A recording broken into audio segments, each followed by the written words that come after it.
Welcome to a new Daily Top Askreddit video. Today's topic: Single people over 40, what's the dating world really like out there?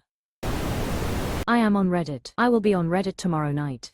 And the night after that. I have answered your question. I have spoken. This is the way. I lost my husband at 50 and I dated in 2019. It was awful, and then came COVID. I had sold our house and moved to a new apartment complex. I was so isolated the building wasn't even full, but the guy above me was always walking around, which somehow comforted me. We ran into each other on the stairs sometimes, masked. We were like the only two who didn't use the elevator because the place was full of mask holes, and I used to call the elevator the COVID Express. Summer finally came. I was on my deck, he was in the courtyard grilling. He said, "Hey, if you come down here I'll make you a margarita." I went down and the rest is history. Very lucky for me, because I didn't think I'd go back to dating after shutdown ended. I didn't have to. That is such a sweet story. I'm so sorry for your loss, but I'm happy that you found love after your loss. Face holding back tears, heart hands, medium light skin tone. Thank you so much. I really feel very lucky. Seems to be very location dependent. I'm in NYC and it's a lot of fun. There are tons of single, wonderful women in their 30s and 40s who maybe prioritized other things earlier in life, or refused to settle for less than a great match, or moved on from one that wasn't working for them. Even when something isn't a romantic spark, I still enjoy checking out a new spot and getting to know someone on a slightly more intimate level who you never would have crossed paths with otherwise. I can't imagine being middle-aged and single in a small town where everyone coupled up in high school, or met their spouse in college and moved back home to settle. That's me right now. 33, small town, and everyone is married. Edit, because you all assumed I was a man. I'm not. I'm a woman. You don't want to be out there, full of dismissive avoidance. I'm a dismissive avoidant and I don't date anymore. When life gets too stressful, I get pulled too thin into too many directions. I start feeling resentful of my partner and viewing him as an obligation or chore taking away from my alone time. That's just not right. There's this gut reaction to escape, like an animal chewing their own leg off to escape a hunter's trap. It's not fair to them, so I stay out of the dating world. Maybe one day in the future, when I can better regulate my aversion toward feeling encroached upon, I'll try again. Dating in your 40s is like trying to find a parking space. The good ones are already taken, and anything left over is either way too far away or just handicapped. Or has two people over the lines. Yeah, I am not into the ENM. Quit lying. Your wife doesn't know you are here. Well, it's not pouring into my apartment like my introverted self thought it would. Dating in your 40s is even worse if you're an introverted geek of average appearance at best. Dating in your 20s and 30s like that is difficult, lonely, and painful. It only gets worse as you age. And dating website or worse now than ever. You used to be able to do things like search for keywords to try to find people with similar interests. Nowadays Evie thing is an awful Tinder clone that is designed to make finding people difficult. And the profiles that are out there have 1 to 2 terrible pictures and absolutely no information about the person. So, finding someone who you'd actually want to spend time with because you're similar is basically impossible.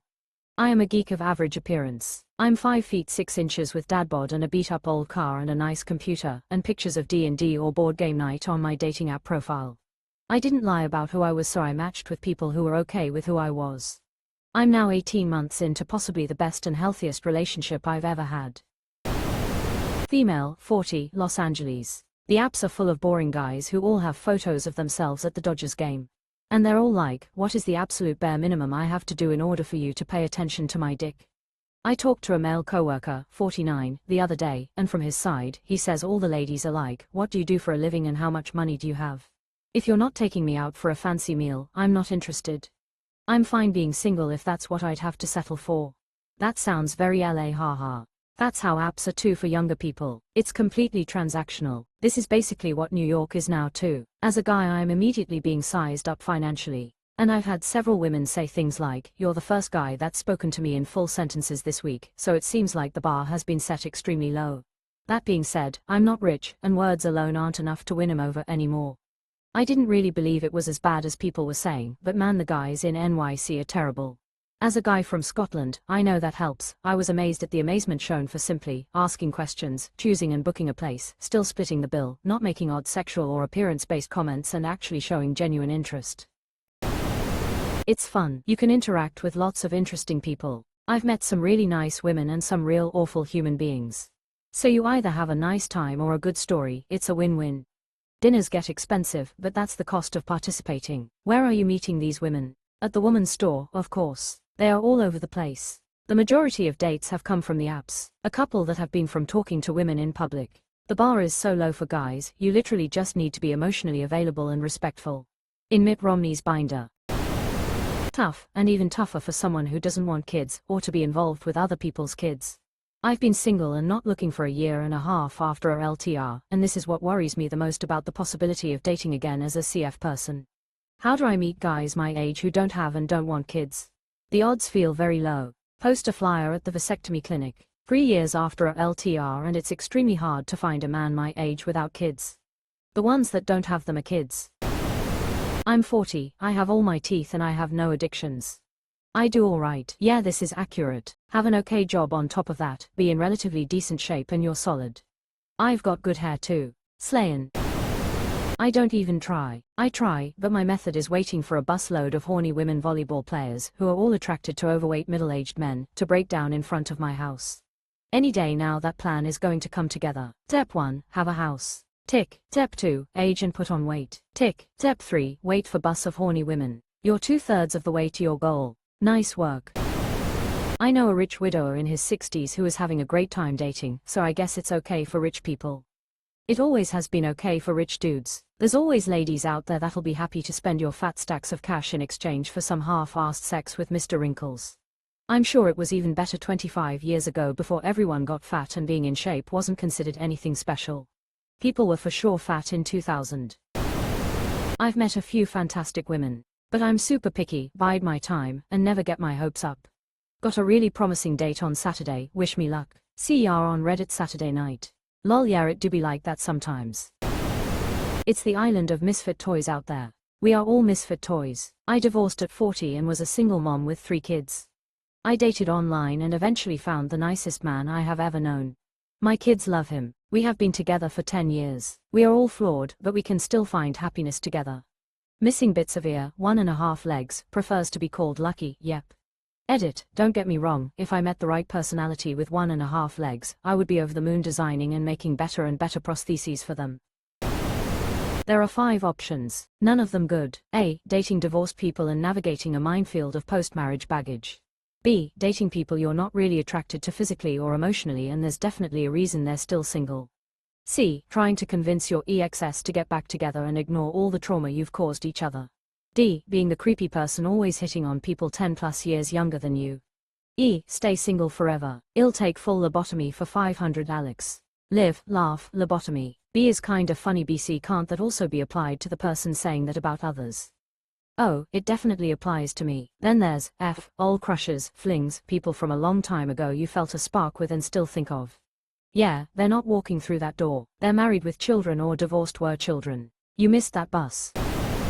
Hi, I'm Ray. My wife and I have an open relationship because we're too afraid to get a divorce. By the way, I can only see you between 8 a.m. to 8:15 a.m. at the Pancake House on Monday mornings according to our rules. And she has no restrictions, right? The joke is that he's not in an open relationship and is just cheating. Sucks. As a woman, men tend to get aggressively sexual, wanting to have sex on the first or second date when they don't even know my last name. I go through phases of going on a few dates here and there, and then months when I don't. I'd like to have a date where the guy is at least interested in me, and not my body. This is what I found during the short time I dated just before COVID. Even the third date is too fast to have sex for me. I need to feel something first. It really made dating difficult and unpleasant. Exactly. I want to feel emotionally connected. Like, let's just enjoy getting to know each other first. Plus, I would want him to get tested, too. I get hit on all the time by drunk women looking for a piece. I don't like alcohol. Once they sober up, it's a desert because they don't want me, they just want me. That is another thing, I don't want drunk sex with someone. My friends and I are in our 50s. The men want youth and beauty and want women in their 40s. And as they age, they won't raise those numbers much. The women want stability. The men don't have to be rich, but they need to have decent jobs. And they want height. They could be tiny themselves, but they'll pass up a great guy because he's not tall. Tell your friends thanks for leaving all the short kings to me. BC, I love it. I love short guys. As a woman, I have never dated based on height. All my boyfriends were less than 5'4" and my current husband is 5'6". I never even knew height was a requirement for some women. If H is hot, H is hot. As a woman who's barely 5 foot, height requirements are a non-issue.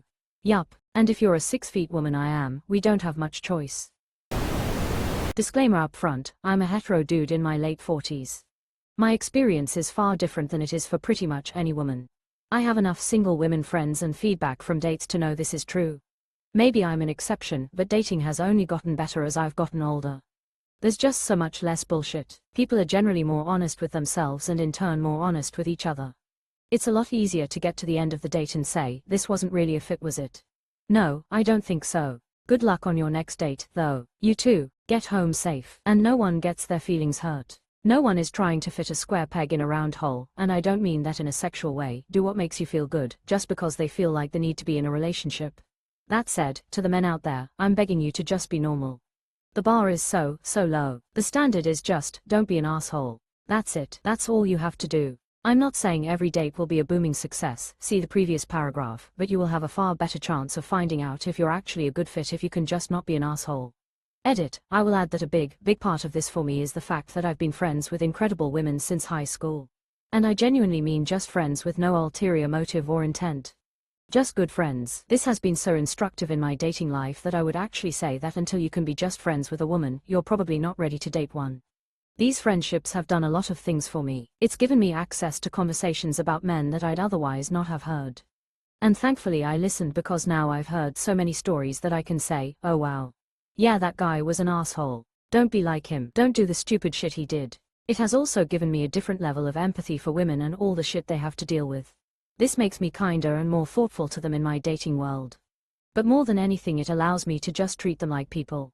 They're not some weird, mysterious other species that has to be deciphered. You don't need any sort of cunning system to make it past the cryptic defenses. Just talk to them, that's all. Just treat them like a human who deserves respect. I know it may sound like bullshit, but that's really all it is. Wait, so you're saying treat them like actual people? Gasp, I'm genuinely baffled as to why this is so difficult to understand for so many men.